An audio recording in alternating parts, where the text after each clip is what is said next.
So you have those two. Are these? All of them are. They've all been going. Then I better say thank you, Pat Metheny, on Talking Your Tech. Thanks so much for being on the stool again with me. We did this once 15 years ago, but we weren't on video. So this is just really great. This is the anniversary episode with my all-time favorite guitar player. So it's great to have you here. Let's just start off talking. I do this tech video show. Mm-hmm. You've been playing electronic music, technology, bringing technology to the guitar for many years, to a new zenith with Orchestrion. Orchestrion? Orchestrion. With Orchestrion. Why don't you tell us what's going on with that? It's a 2-year-old album, but it's about to be revived. Well, you know, for me, you're right. I've lived right on the front lines of this incredible musical instrument technology revolution that has really paralleled the communications revolution that we've all lived in with our iPhones and computers and everything. Same thing has happened in the world of musical instruments over the last 40 years, which kind of, you know, fortunately for me, has paralleled my life as a musician almost exactly.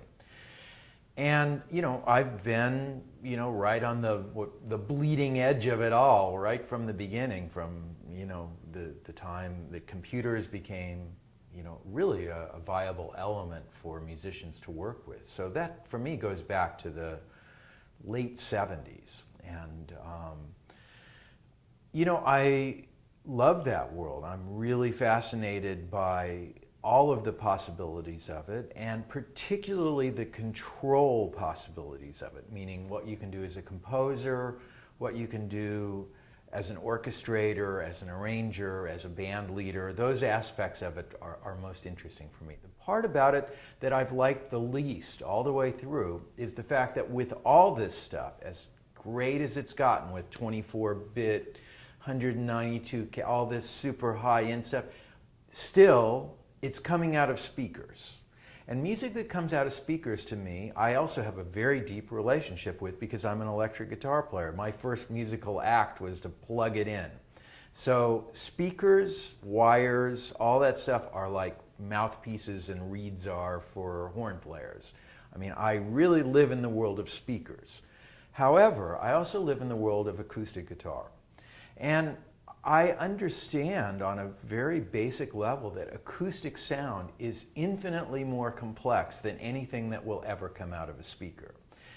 And for that reason, I've really been thinking since I was a little kid about ways of getting acoustic elements sort of in the mix more for me. And so the Orchestrion project is essentially this. It's taking the front-end control of 21st century technology, meaning computers and so forth, but with a sort of, you know, 19th century output, meaning acoustic sound.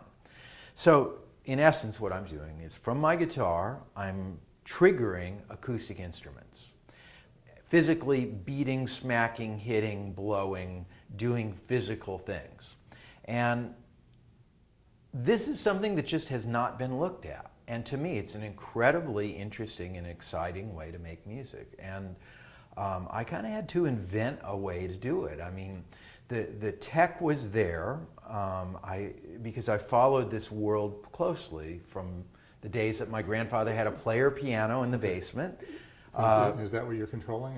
It's not a player piano. It's like we saw in the movie, the movie that came, Marty Scorsese movie, Hugo. Yeah, right. Well, it's funny. There are a lot of parallels with what happened around the turn of the century, where, you know, automation was sort of suddenly this thing. And player pianos are the thing that most people kind of instantly recognize, where there's this So what are you piano. playing? So what I'm playing is, I mean, basically player pianos worked on, you know, a piano roll that had little things in it that moved the keys. Mm-hmm. Sort of in the early 80s, Yamaha came out with the disc clavier, which most people are familiar with from hotel lobbies where it's playing a bad version of Girl from Ipanema instead of the guy. Right. In fact, it's a pretty amazing technology that's using solenoids. It's using little mechanical devices to move the keys. When I saw that, it was like, okay, first of all, with that you can get dynamics, meaning you can get that as opposed to a player piano where everything is da-da-da-da-da-da-da-da-da-da, which you hear for about 3 minutes and you want to kill yourself, basically. Without dynamics, music doesn't really do what music can do.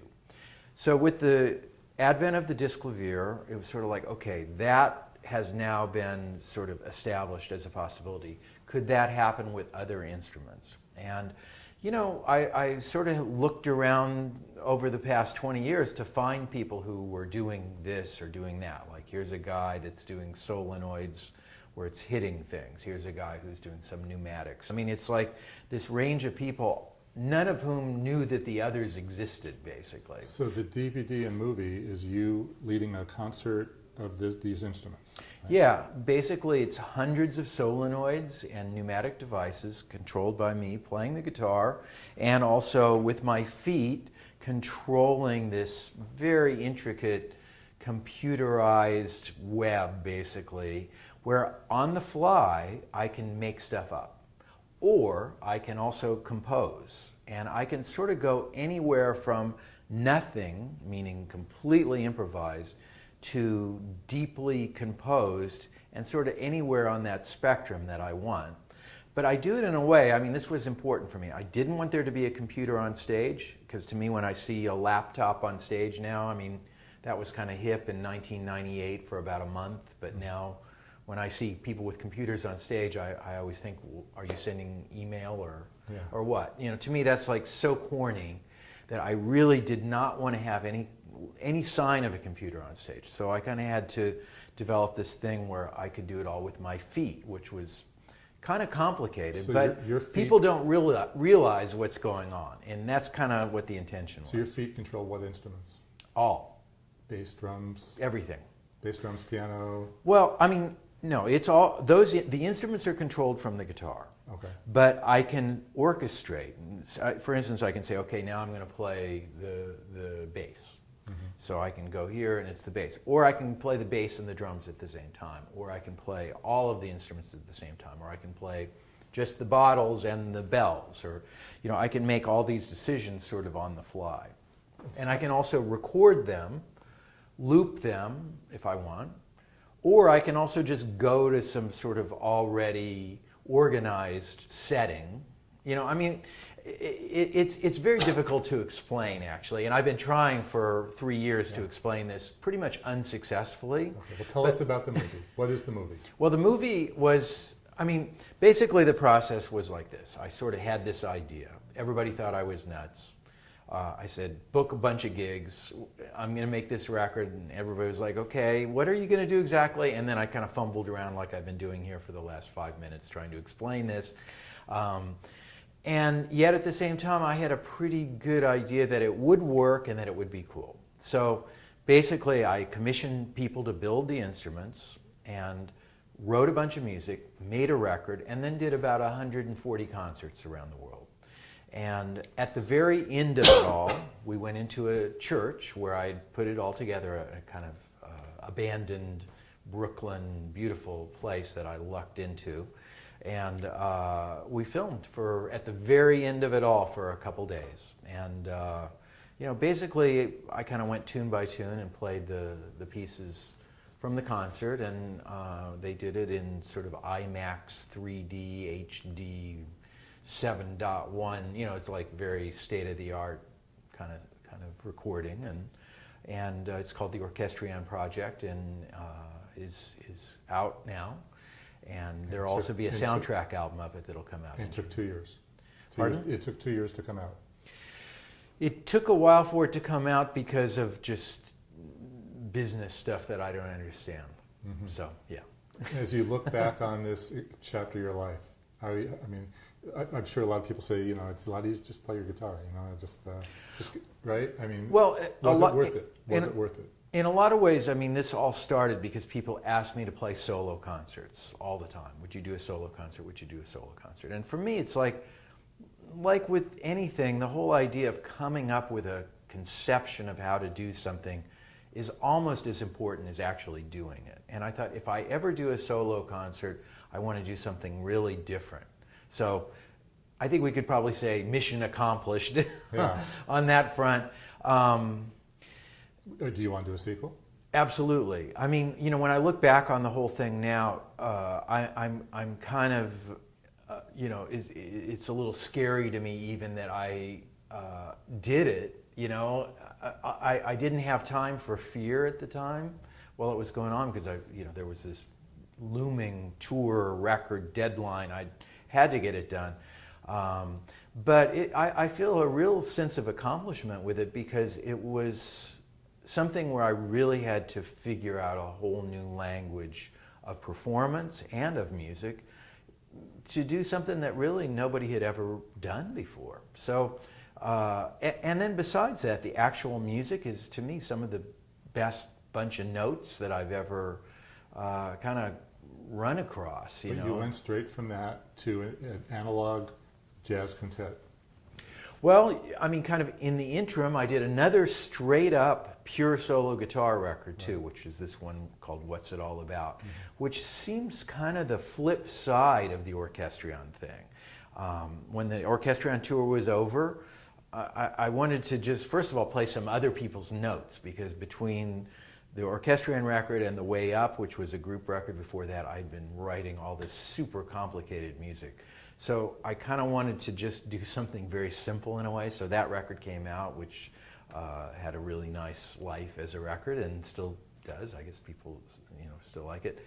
And then now is this record called Unity Band. It's a quartet with Chris Potter, amazing saxophone player, and a great rhythm section of Ben Williams and Antonio Sanchez. And we've been doing what will wind up being about 150 gigs around the world. When does the tour end? It ends in mid-October. Okay, so we're at the tail end of it. Yeah. Okay. And before I ask you about what's next, tech that you bring with you, I want to hear about. You're traveling for 150 dates. You have your guitar in. You don't even bring a guitar to your room. I don't know. So what do you carry around with you? Is it an iPhone, an iPad, a laptop? What are you living with? I'm pretty much your basic Mac guy. I've got iPhone, MacBook Pro. I've really lived pretty deeply in the Mac world for 20 years or more now. Like so many people, Macs have been, at least until recently, if you're a musician, you sort of live in the Mac world. So yeah, I'm fully there. I also have 3 kids, so we have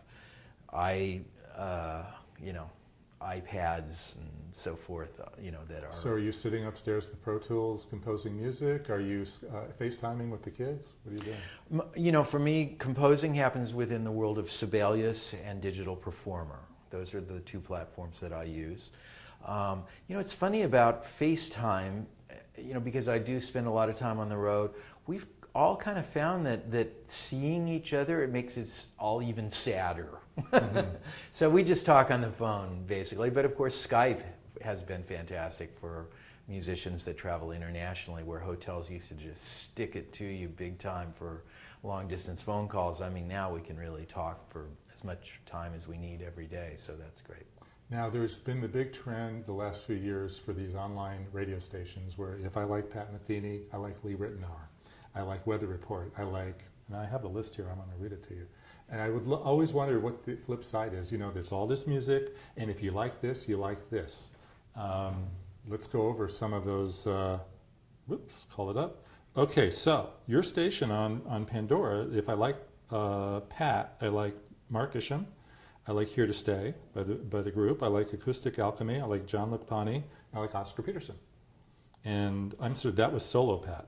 If it's group Pat, it's Bright Size Life from the trio, Lyle, Weather Report, Charlie Hayden, and Craig Chiquico. What's your take on the online radio? And yeah. I have a very unusual relationship to music that is not remotely based on probably any of the reasons that would connect the things you were just talking about. I mean, if I think about Ravel, I think about Herbie Hancock, and what computer program would make that connection, I think, has not been invented yet.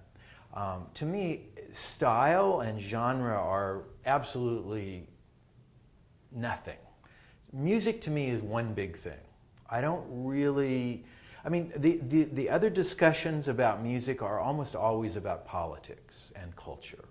And I really live within the world of like F and B flat and what happens when you put those two notes together and then you add an A to that. What is that? Is that this sound or is that sound? And to me, the other stuff have to do more with like what clothes people are going to wear or which audience is going to, adopt that lifestyle. I don't really care about lifestyle. I don't really care about too much about right now. I kind of think about, the people who are not born yet. Do you listen to these stations? Do you listen to these stations? I do. I don't. Do you do Pandora or I don't. iHeart? I honestly have very little input time. My time is spent mostly on output. So and then I listen. So the world of online music, do you access any of it?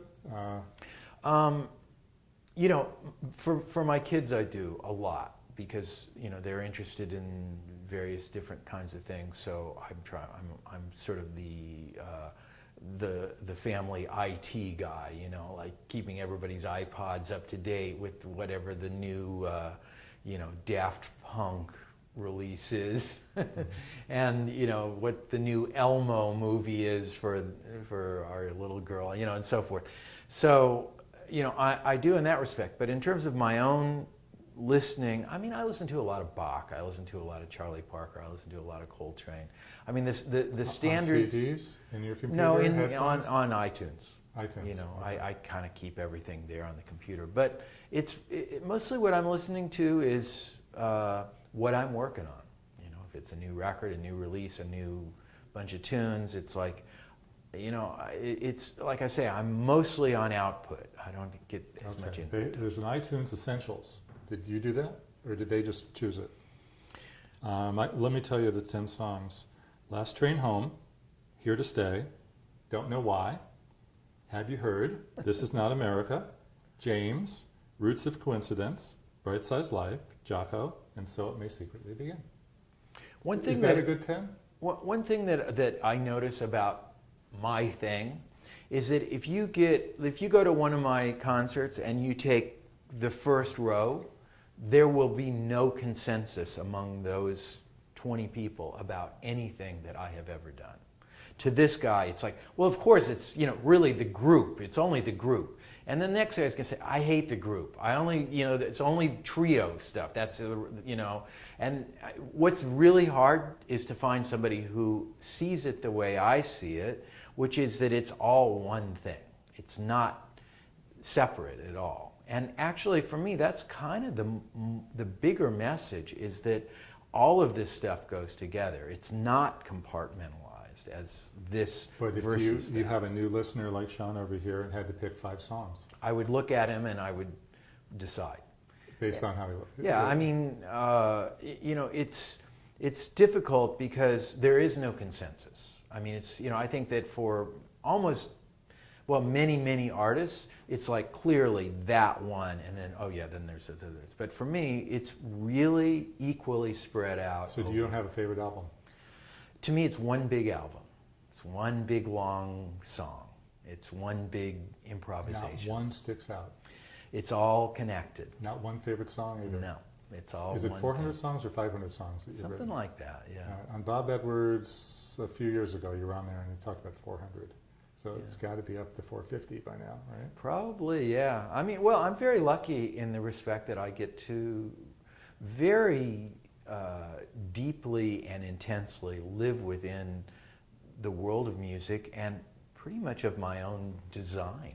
I've really been able to follow through on kind of, if I think back to Bright Size Life, the first record that I made, which is really, it's getting close to 40 years ago now. The basic premise that was set up there remains viable to me. I could still play all of those songs, sometimes do. And that basic, set of principles that I think started, kind of in motion right around then, is still really the fundamental thing that I've kind of built on. I think for a lot of musicians, they go through their life kind of like a snake that sheds its skin and it's like, oh, I'll never go back to that. For me, it's not like that at all. I feel more like I'm building this house and I keep adding on rooms. but it's all still there. Could you play all 450? There's some of them I would have to look at again and shed a little bit, but yeah. There's not one song that that's like the best thing I ever did? No. The next one, I guess. Next one? The cliche musician answer, right? Right. But, it's an ongoing process for me. Okay. Also, the songs, because there's so much improvisation involved, and each song is not really like a finished thing. It's more a suggestion of what those elements might be under infinite conditions. So, for instance, I could take, again, let's go back to Bright Size Life. I could take those songs and do them with this subset of musicians and get a completely different result than with this subset of musicians, and both would be fine. Yes, but some of the songs have lived on. Bright Size Life, Jocko, Unity Village, Phase Dance, San Lorenzo, and we can go on, have just resonated with people that, as opposed to other songs, Midwestern Night's Dream, that maybe didn't resonate like those songs resonated. Well, here's another thing. At the time, we're talking about Bright Size Life. At the time Bright Size Life came out, which, was 1975. 1975. Or 76, I guess, by when it came out. When it came out, it was moderately, successful, I guess. It sold, 800-900 copies and that much, huh? got a couple reviews, medium-y kind of reviews, and it really wasn't till about 10 or 15 years later that people really noticed it. And now it's in the Smithsonian. I mean, it's a classic, everybody says, but it was really not perceived that way at the time. I've seen that kind of again and again and again, and more to the point, most of the people that are really enthusiastic about Bright Size Life are people who were not born at that time. And I was born then. Yes. I notice this again and again and again, that the people who really get hip to something, first of all, it may take 15 years before they really do. But, I'm kind of swinging for the fences in the sense that I understand that many of the people that are going to really follow, like, for instance, the Unity Band record that's out right now, they're not here yet. They're not even on the planet right now. Okay, so Bright Size Life is in the Smithsonian. Do you have other albums in the Smithsonian? Well, that was this compilation that they just put together that came out this last year of, I don't even know what it was, the most important jazz records or whatever like that. But, whatever. I use that just kind of as an example that... the funny thing about the album, it sounds just as contemporary today as it did then. And the songs are great songs. Well, I think that, there's... And you had Jocko. I think there's musicians that are kind of trading on the culture. I've been around long enough now, too, that just within the culture, I've been very hip, not too hip, medium hip. It's like doing this and doing that. If you follow that stuff, you're going to just get distracted. The only currency I deal with is good notes. And how do you look back at Bright Size Life, since that's the album that is considered one of the classics? Well, for me, it's like... Paint a picture of what it was like in 1975. It was you and Jocko and... Bob Moses. In Germany, right? That's where we recorded it.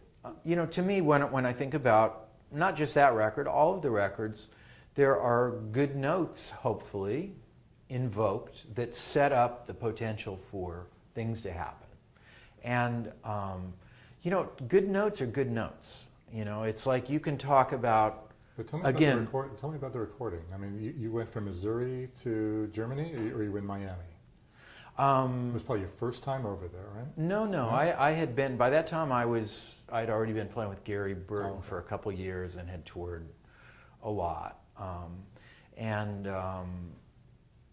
made a few records with Gary at that point.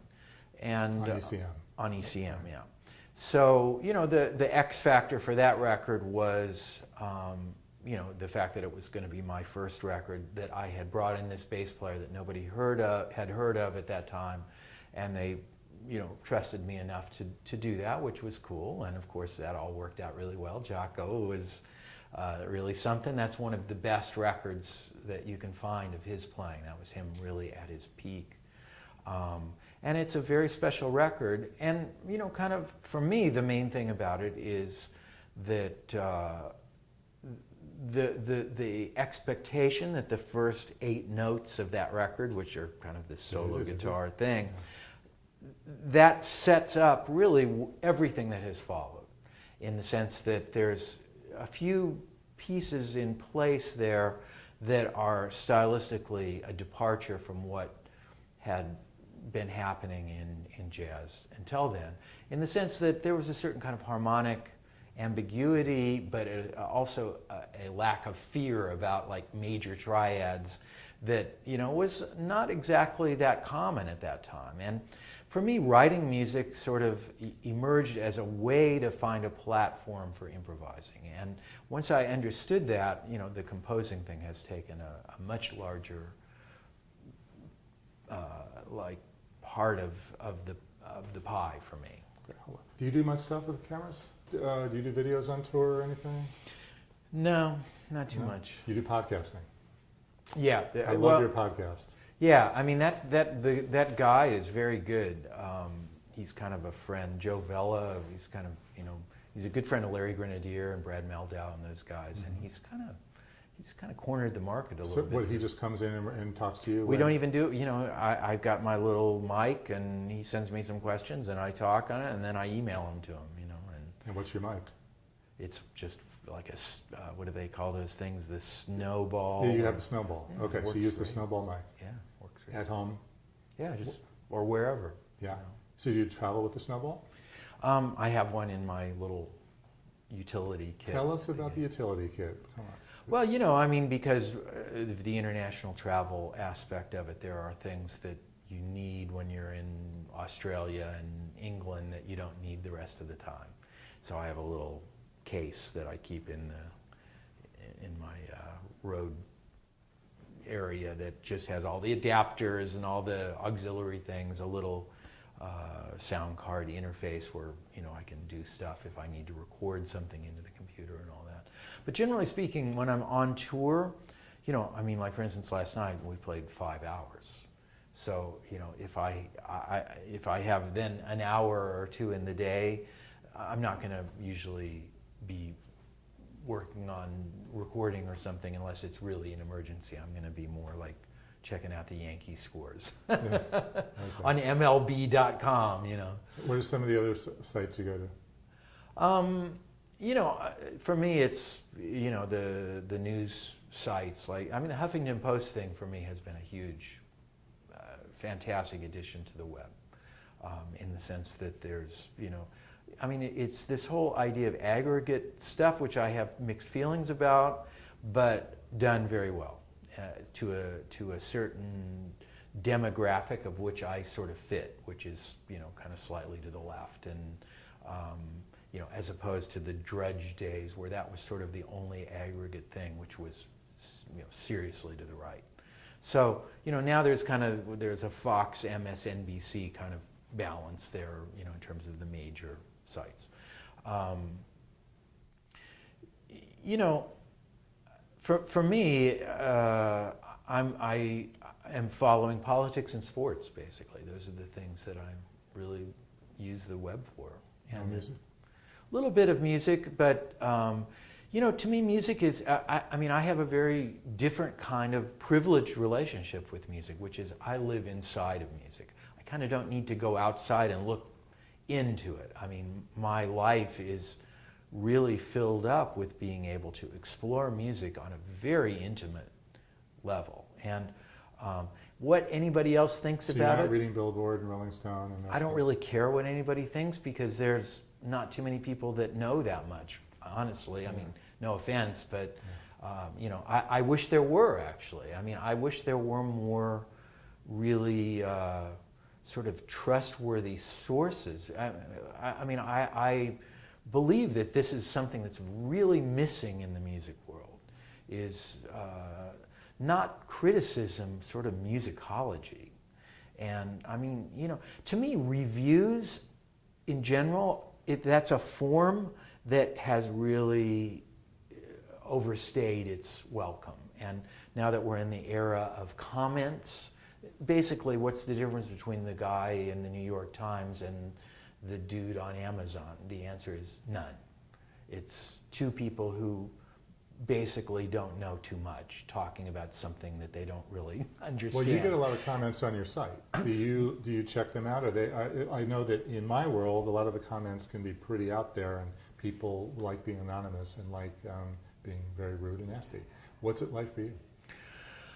Yeah, I mean, I would say at this point, it's sort of, what is that thing about, like, how many posts does it take to get to a reference to Hitler or something like that? It's like the 6 degrees of Kevin Bacon of the 21st century, right?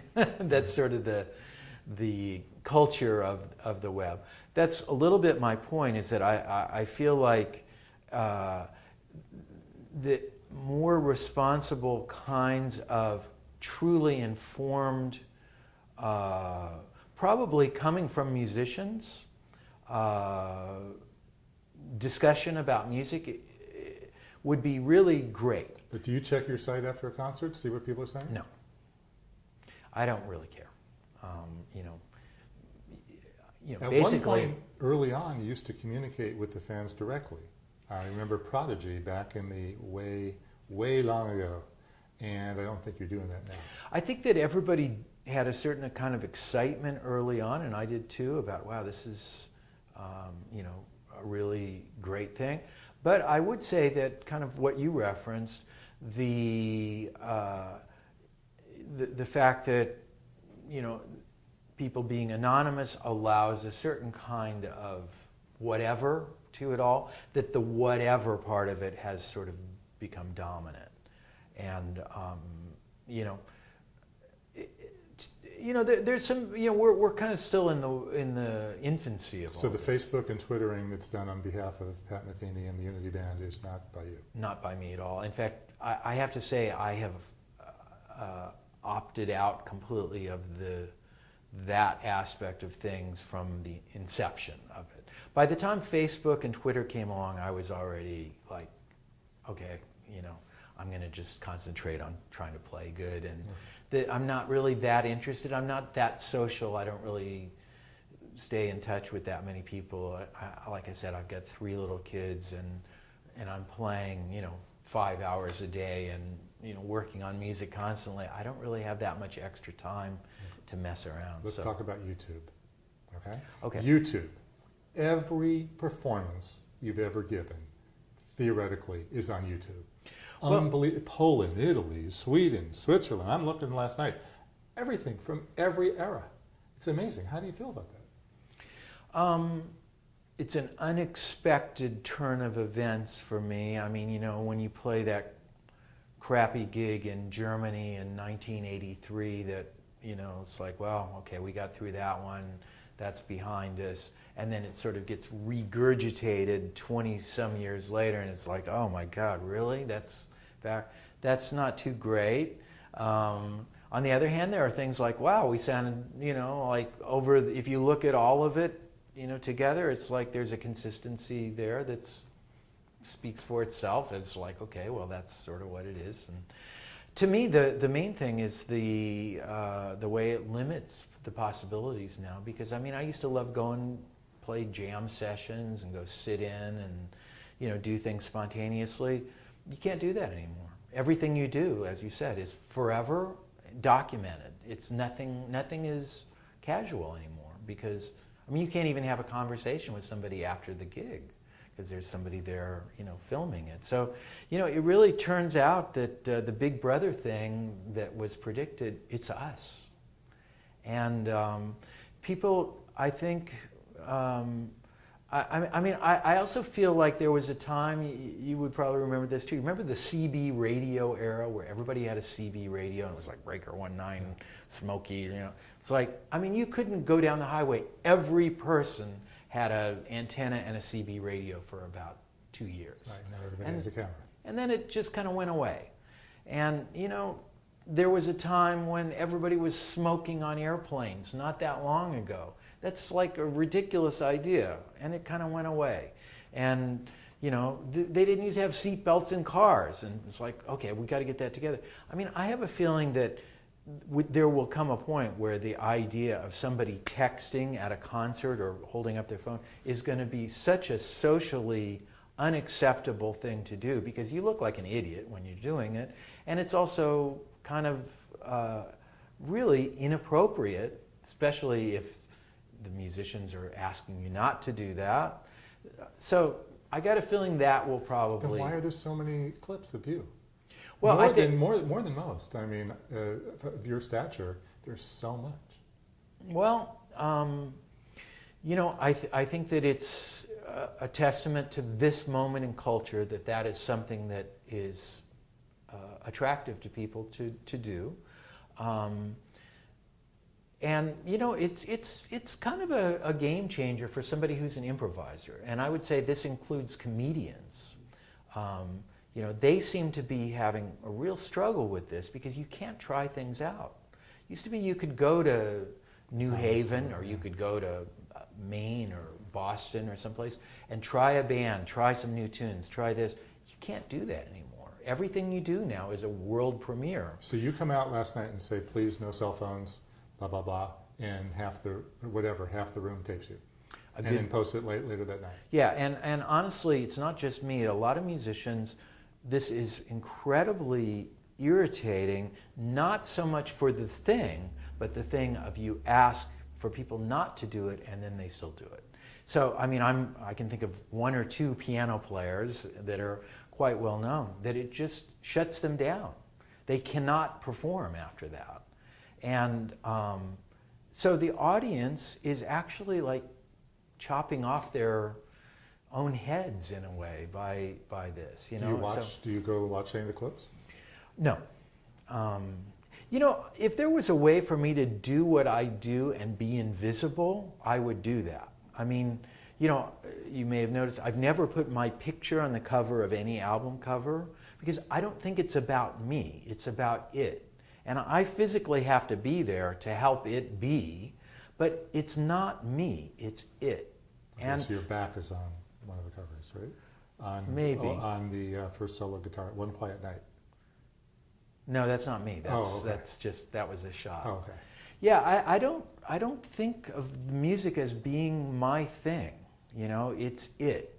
And so I'm kind of against the idea of being identified. Okay. So you don't watch the clips. Do you go to YouTube? Do you spend any time there? You know, again, the 50 kid kids. Factor. Okay, so you downloaded every episode of Breaking Bad for the tour. Yeah, and then just kind of at night, on the bus before going to sleep, you know, watch an episode or whatever. Oh, that'll put you to sleep. nice, quiet little show. Yeah. Yeah, nothing to think about. Yeah. What else did you download for the tour? Few movies. But, you know, honestly, the Breaking Bad thing has been pretty much, that's been my, you know, kind of different tours have been different shows. You know, like where I watch the, you know, because I never watch TV. At home, the TV's never. So what was the orchestrion? Orchestrion tour, that was Californication. Okay, and the solo guitar tour? Good question. Oh, Weeds. Weeds. Yeah. Okay, so you're into cable. So I just kind of like get like a whole, like 5 seasons of something that I've never seen, and then kind of watch it all at once. Okay, let's talk about the group. Okay. Okay, it's been 7 years, right? 7 years since the way out. Yep. We're going to see the group again? Yeah, I mean, you know, the part of the longevity of the group has been because I have so many other things that I want to do, to give, you know, have breaks. And I mean, we've had a few other long breaks here or there. I'm working on what I want to do with it now. Like, I have always a long list of ideas. You know, I had this idea we should do one tune that lasts the whole record, you know, and that's what we did last time. And you know, a big part of being a band leader, I mean, the main thing is you're really kind of a curator, you know. It's like, and as a composer, basically when you're writing for musicians, you're saying, okay, this is what I really want to show off about this group of guys. You know, it's like, I really love the way this guy does this and the way this guy does that. And, you know, that's been, you know, really kind of the main thing for me about being a leader, has been putting together groups of musicians that kind of, you know, illuminate what I really love about music. That's kind of what it is. And the group has been sort of this real open-ended thing, because it could be almost anything, and it has been. I mean, it's been really this incredible range of things, but with a specific sound too. So, you know, I've already started with the basic sketches of a few things, and you know, I really want to allow myself a whole bunch of writing time this time. Okay, so the group, you want to write some new songs. I've already started. Yeah. Okay, and you hope to have a new album in 2014? Yeah.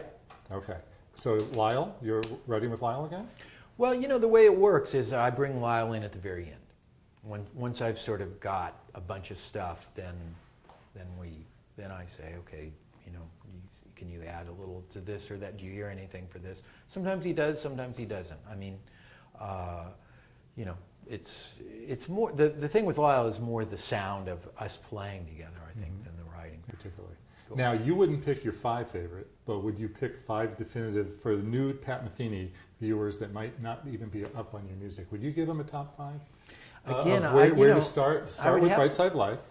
I'd have to look at them though to see. I mean, you know, there's a certain person that I would find myself sitting next to on a plane, and I might say, okay, well, you know, you should probably get Beyond the Missouri Sky, Secret Story, you know, Letter from Home, One Quiet Night, and What's It All About. And then this other guy over here, I might say, okay, you should probably get Song X, Zero Tolerance for Silence, Trio Live, you know, Till We Have Faces with Gary Thomas, and, you know, Pursuance with Kenny Garrett. And this other guy, I might say, okay, you should maybe get, you know, Imaginary Day. You know, it's like, there's no one size fits all. But if the Smithsonian said pick 5, you know, I wouldn't presume to even say. The kids, you know, definitely, you know, Roots of Coincidence would be in there for one of the kids, and for one of the other kids, not. You know, I mean, they're very different too. So, you know, it's impossible for me to make a general thing about it, because it's just all one thing for me. Pick. Yeah. Okay. Viewers of this show have noticed over the past year that any chance I have to pick up a guitar, I will do it. Cool. And you've just told me how you don't like to jam on your off days, but I wonder if there was any way you would play even a little bit of a song with me. I really can't, because I'm so sore this morning from, I mean, you can see I actually have physical issues going on here. You know, this tour, it's been really 4 or 5 hours a night of super intense playing. I really need a day off today. It's a little bit like sports. Yeah. You know, it's like I need to not play one note today. So. Okay. Would you show me some solo guitar tips, though? Would you tell? I mean, you don't have to touch it. You could tell me what I'm doing wrong. One thing that for me is, you could just tell me what I'm doing wrong without even touching the guitar. To me, the main thing. Is that correct? The main thing is sound. Yeah.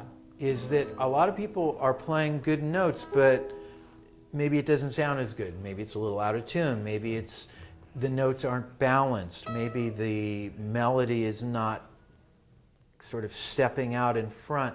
I mean, the little issues for me of like what I listen for, like when I hear Glenn Gould play Bach, that's the thing that I listen for kind of with everybody, which is how are the voices coming out? You know, like what's the shape of the line? What's the dynamic arc of the line? When I listen to your solo albums, you've got the chords going with the melodies so nicely that you know, my mouths are just like open. Now, granted, you're playing a different kind of guitar. Well, but it would be the same for me, hopefully, under any guitar condition. Right. And again, you know, I mean, Glenn Gould is a great model for me, you know, in that respect. That thing of being able to bring out an inner voice and bring out an upper voice and all that. I mean, you know, that kind of thinking for me is, you know, should not be exclusive to classical music, should not be exclusive to Bach. You know, to me, that if you're going to play Unity Village, that kind of thinking can work there too. I mean, you know, I think of the guitar as like a piano keyboard. I don't really think in terms of like, okay, my hand goes here. I'm thinking of each individual note sort of the same way if I was doing that. And that takes a long time. You know, that, I mean, what I notice with most guitar players is that often they're not really sure where all the notes are. You know, they if I say, okay, play every C on the guitar, they might be able to play a couple of them, but usually in this area it gets a little murky. Yeah. Yeah, particularly on this guitar. And to me, it's like, you know, you got to really be able to see the whole thing as one thing, and also be able to see them as 6 separate instruments, because they are. You really have this instrument that has 6 instruments, and each one of them has its own character and its own sound, and has a strength and a weakness in terms of how it's going to sound.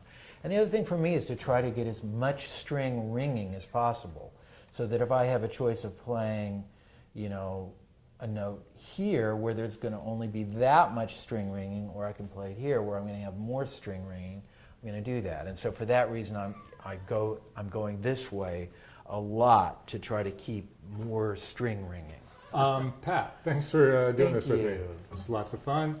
I have to take a photo of you before you run. I'm very impressed with your nails. I've never seen nails like that. We should get a shot of those nails. No.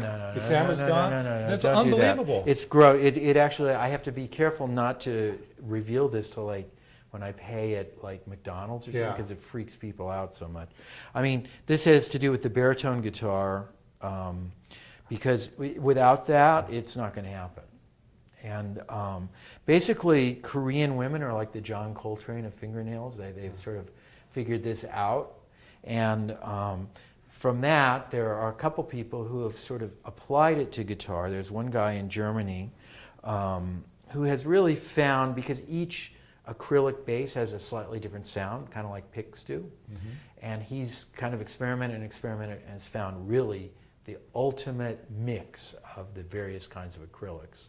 So I ordered this stuff from him. I have a UV lamp, but I have to stay on it constantly. You can see that I'm No more patching picks for them you, together. No more what? No more picks. No, I use picks Yeah. too. This is for, you know, playing Finger solo picking. and you know, the Picasso guitar too. I mean, the strings are so thick that it just, without that one, because you know, this is fairly recent in the last 10 years for me. I mean, it was a constant battle of keeping fingernails going. So this is a real kind of life-changing technology for me, actually. So. Okay, but we won't show it. For a photo, can I have you hold this, or is this Sure. okay? Okay. It is your guitar, after all. Okay, let's move this, move the light over. To work? Fill in. Gear. Everywhere is gear. I have a Jeff now. You do? Yeah. I wanted to call him Jefferson. Yeah, you did. But But the wife. his mom, my wife, is French, and to her it was too American. Yeah. You didn't. So he's a Jeffrey. You didn't choose Wes. No, I wouldn't put that on. It's bad enough that they're Metheny's. Yeah. I got this. It was great liner notes. I really enjoyed thank reading you. them. Thank you. For That a was fun. college dropout, you do a really good job. High school High school dropout, right? Yeah. Okay. That's fantastic. Yeah. What's on there? They're really great.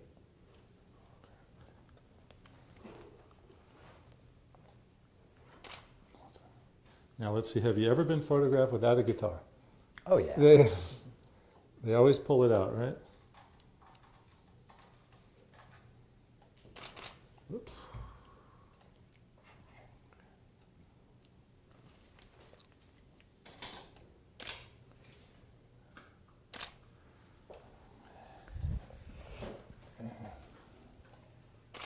Let's see. And your name is all the way there. What would happen if we put it up? We'll never get it in. Whoops.